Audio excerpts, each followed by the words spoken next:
Hello everybody, Jen here, City of Minot. Happy North Dakota State Fair Week.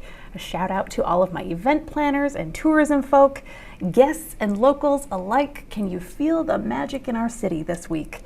Be safe, drink water, and have the best time at the North Dakota State Fair. Here at City Hall, it's Minot City Council Week.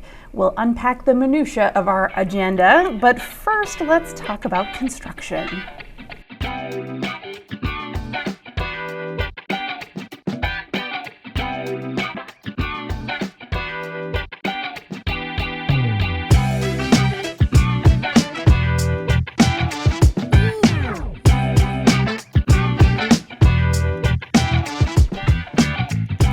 As posted on our page earlier this week, North Dakota State Fair brings lots of extra people, which we love, and lots of extra traffic, which we love. Let's try and keep that commute easy on you. First things first, if parking is not for you at the State Fair, the Minot City Transit will run runs 7 to 7. The east route cruises 27th Street Southeast and Burdick Expressway, all near the fairgrounds. Stand on a corner, give them a wave. You can pick up bus tickets at the Transit Center downtown or at any Marketplace Foods location. You can track the buses at minotnd.gov/bus. West to east seems fair in our construction update. So Puppy Dog Coulee is taking place near the mall. Is a project that's taking place near the mall. The intersection of 24th Avenue Southwest and Dakota Square Mall Road is closed. That does include a section of the mall road in both directions. We have 2 intersections done for this project. This is the 3rd one, and it's going to take some time. It's close quarters for all of that big, heavy equipment. And to enter the Target parking lot, you're going to want to take 22nd Avenue. It's easy access from the light on 16th Street. 16th Street, the Southwest Hill, is closed. We're doing some widening and improving of our stormwater management in that area. You can learn all about that at minotroads.com. We closed the intersection at 11th Avenue Southwest and 16th Street and gained back Burdick Expressway, which is now a beautiful concrete intersection. And that's really going to help our visiting traffic. Stick to Burdick. She's open all the way through town. Our other main thoroughfare in Broadway is open for the most part. Don't let that spot on the south side catch you in the right lane. We do have a lane closure from the bypass off-ramp onto Broadway that everyone loves. This is a North Dakota Department of Transportation project. The NDDOT closed off the ramp in the spring.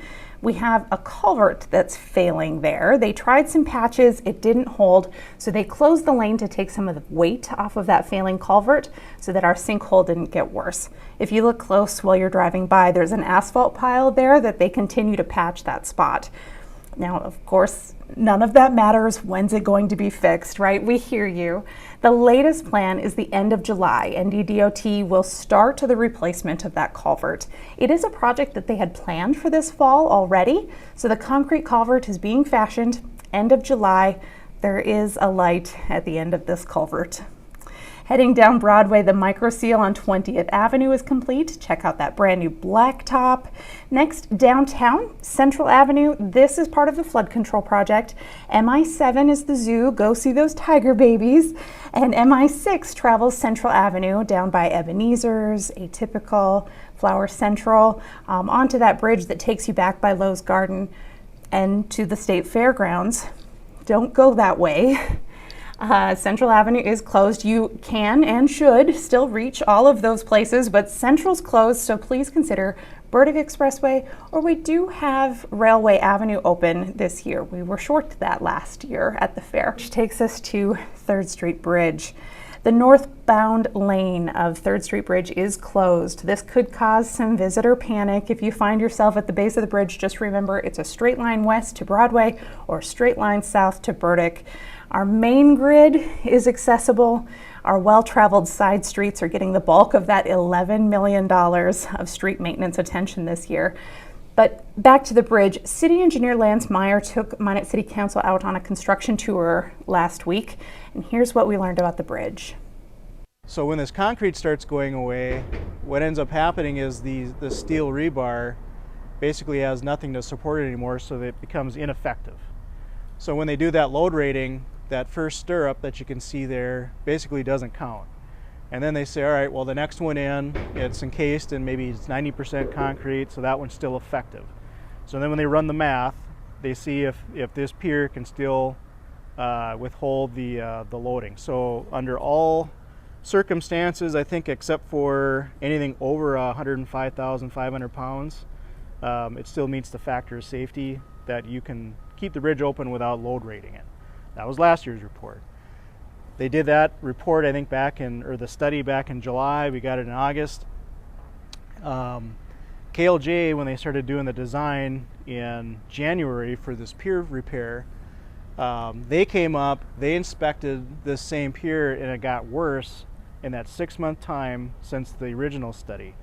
DOT then came this spring in May and inspected the entire bridge for the biennial report, and this pier has gotten worse since. So that's why they did a critical finding, because they basically said, well, if you don't do anything with this bridge, this thing's going to keep deteriorating to a point where that bearing, you can kind of see it underneath there. It's probably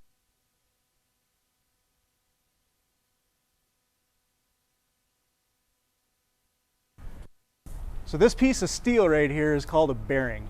And basically what it does, it sits on a plate, and as that bridge moves back and forth with hot and cold, contraction, expansion, it sits there and it just rocks, okay? And that's also where all the load from that girder comes and then transfers to that column. So if that bearing pad underneath there is undermined, then that load can't transfer right, and then the beam won't move anymore, they lock up. So if you look at this one, that bearing plate is basically sitting on nothing anymore. Okay, so we're going to replace this bearing. We weren't planning on doing that until KLJ did their re-inspection. So then we added that to the project. To try to shorten up the time frame to get that project built this year, we pre-procured that bearing. So we already bought it. It's being made right now in Nevada. It'll be shipped to Minot, and then we'll give it to the contractor. That saved about 8 weeks' time. So to replace that bearing, that one over there is still okay. This pier here, Pier 4, this has gotten worse since I took pictures earlier this year. That concrete's starting to spall away. Pier 5 is starting to have some of the same problems. That's the next one over on the other side of the river. And then there's also some, I don't know if it's on this one.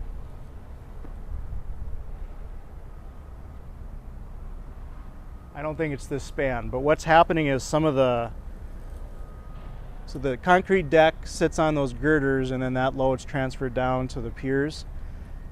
There's a few of these beams that are no longer in contact with the deck, meaning that they're not transferring any load to the beam, and so it's being transferred somewhere else. So it wasn't designed to take on two, just the load area of that one area. So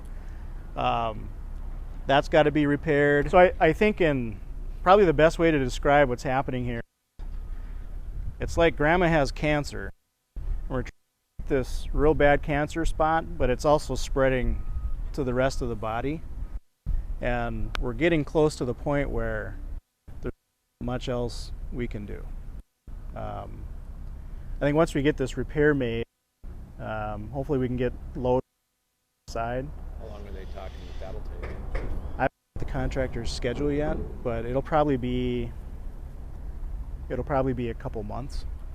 So I would say sometime end of September or sometime in October.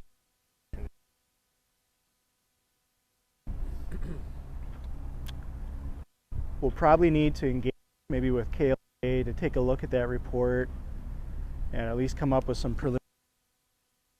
preliminary suggestions or options. What critical repairs, other ones need to be done so that we can try to keep this thing shored up. Just down, might as well fix what you can. Well, Right? talked before, there's a point somewhere of diminishing. You know, if we wanted to fix everything on this, probably $20 million or plus. And what's the point if we're going to have Going to 5 to replace 10 it years? in a Yeah. short time anyway. Yeah. So, you know, these bridges don't last forever. We know all infrastructure eventually falls apart. So we're kind of in that spot where we got to figure out what we want to do. So more information. But that's essentially what's going on here. Is we got to get this pier here. What do you guys think? We bid it $130 some thousand. We had budgeted, or we estimated about 219, so it came in under the estimate. Until they dig into it, right? Well, based on estimated quantities, and so we bid these pier repairs. Usually it's by the square. So if we had to go more, then you just get more quantity. 2010, the city did. It was about $1 million project, and they came some of these repairs just like. Okay. So it's been done a few times since this bridge was built. The last major reconstruction work on it was done in '85. That's like 100 years old. 88.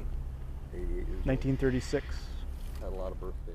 Minot City Council meets the first and third Mondays at 5:30 at City Council. Join us at City Hall downtown or live streamed YouTube, Facebook, and the Public Access Channel 19. The council meeting bulk is going to be budget.